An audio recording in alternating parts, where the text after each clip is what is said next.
semua tahulah dinamika di internal PSSI, ada yang ingin mempertahankan, ada yang ingin mengganti, tapi alhamdulillah keputusan sudah diambil. Pak Erik sebagai Ketua Umum PSSI mendengar aspirasi mayoritas supporter yang menginginkan Patrick Kluivert out. Ya, saya menerima kabar dari internal PSSI, dari Exco juga ya, bahwa keputusan itu tidak melalui rapat Exco. Saya sapa terlebih dahulu Bung Andre Rosiade, penasehat Klub Semen Padang melalui sambungan Zoom. Selamat malam, Bung Andre. Apa kabar? Selamat malam, Davi. Selamat malam semua para senior yang hadir. Malam, Bang. Malam, Bang Andre. Bang Andre lagi di mana ini posisi? Lagi di jalan. Lagi di jalan, tapi tahu ya tentang pemecatan Patrick Kluivert, karena Bang Andre ini dari awal ini tegas nih. Patrick Kluivert out, Patrick Kluivert out. Tanggapan Anda, akhirnya hari ini prediksi Anda menjadi kenyataan, Bang Andre. Pertama tentu kita mengapresiasi Pak Erick Thohir ya, Ketua Umum PSSI yang akhirnya menampung dan mau menerima aspirasi dari mayoritas supporter Indonesia yang menginginkan Patrick out. Kita semua tahulah dinamika di internal PSSI, ada yang ingin mempertahankan, ada yang ingin mengganti, tapi alhamdulillah keputusan sudah diambil. Pak Erik sebagai Ketua Umum PSSI mendengar aspirasi mayoritas supporter yang menginginkan Patrick Kluivert out. Itu yang pertama. Yang kedua tentu harapan saya setelah ini Exco segera melaksanakan rapat dan segera memutuskan pelatih baru untuk siapa yang akan dipilih. Gitu. Oke. Itu Davi. Bang Andre, kalau melihat kita mencoba menganalisis di balik pemecatan Patrick Kluivert ini, sebenarnya kan prosedurnya Exco melakukan rapat dan lain sebagainya. Informasi yang Anda terima seperti apa? Ya, saya menerima kabar dari internal PSSI, dari Exco juga ya, bahwa keputusan itu tidak melalui rapat Exco. Exco menunggu sebenarnya kapan rapat itu akan dilaksanakan. Tapi tiba-tiba keputusan sudah diambil. Infonya Pak Erik menghubungi Pak Sekjen Yunus Nusi, Pak Sekjen Yunus Nusi yang berkomunikasi dengan Patrick Kluivert dan kawan-kawan untuk menyampaikan keputusan PSSI sehingga tercapailah kesepakatan untuk pemutusan kerjasama.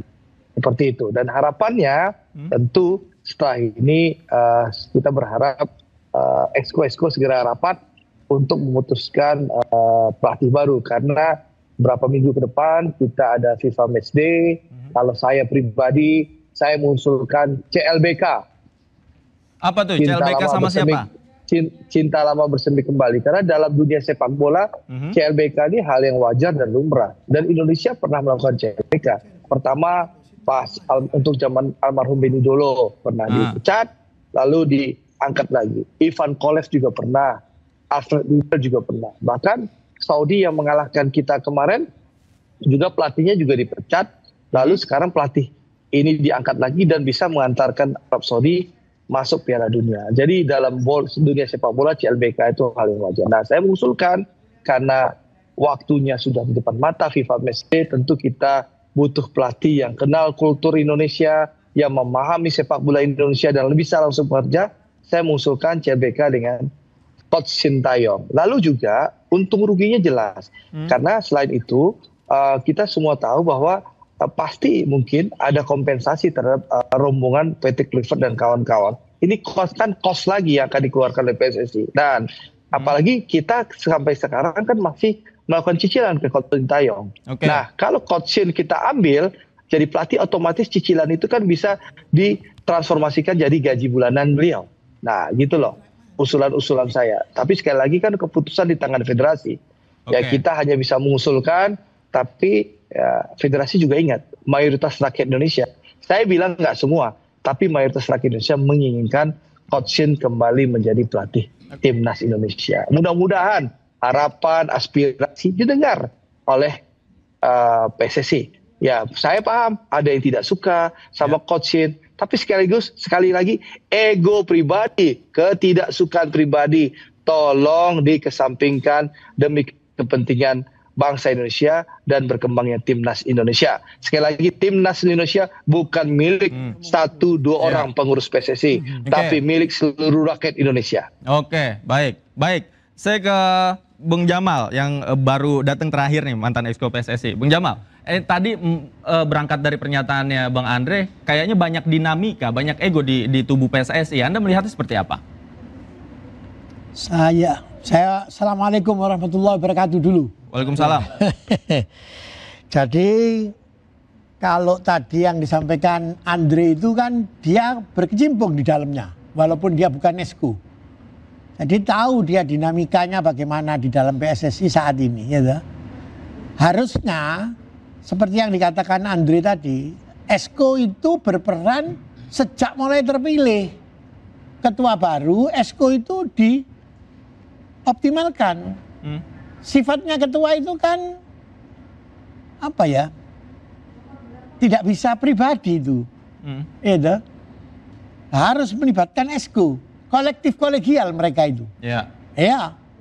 Nah, cuman mungkin ya seperti yang dikatakan Andre tadi, khususnya saya ya orang yang di luar ya. Ya. Mendengar suara supporter, suara dan lain sebagainya. Kok sepertinya PSSI ini dibuat taruhan begitu-begitu aja. Ini kan hampir 290 rakyat berharap sekali dengan federasi ini. Untuk punya tim yang betul-betul menjadi harapannya bangsa ini. Gitu? Apalagi saat ini, mohon maaf dengan segala hormat, tidak menyingkirkan ketua-ketua yang sebelumnya dan pemimpin-pemimpin yang sebelumnya. Hari ini momentum yang paling tepat untuk PSSI. Punya presiden yang sangat mencintai pembinaan. Ya, memutar kompetisi. Sepak bola itu kan cuma dua, putar kompetisi dan pembinaan. Gitu. Lah ini presiden ini senang sekali dengan pembinaan persepak bolaan gitu. Lah kemarin itu kan apa yang dikatakan Andre tadi, CLBK ada benernya karena si CLBK ini sempat meletakkan legasi bahwa persepak bolaan kita sempat naik lah. Iya, Sintayong naik. Tapi masuk kan akal ya, masuk akal. iya, Itu tapi masuk kan akal. masuk akal. Ya. Tapi kan Sintayong lupa. Tahun-tahun kemarin itu tahun-tahun pencitraan.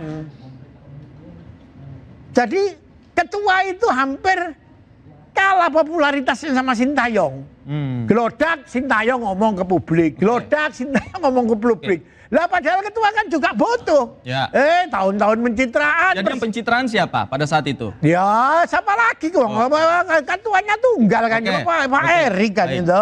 Ya lah presidennya kan pencitraan gitu. Ya mau punya pasukan yang juga pencitraan. Ditahan dulu Bang Jamal. Sintayong, wah dia terus ya, ya kan langsung gerak.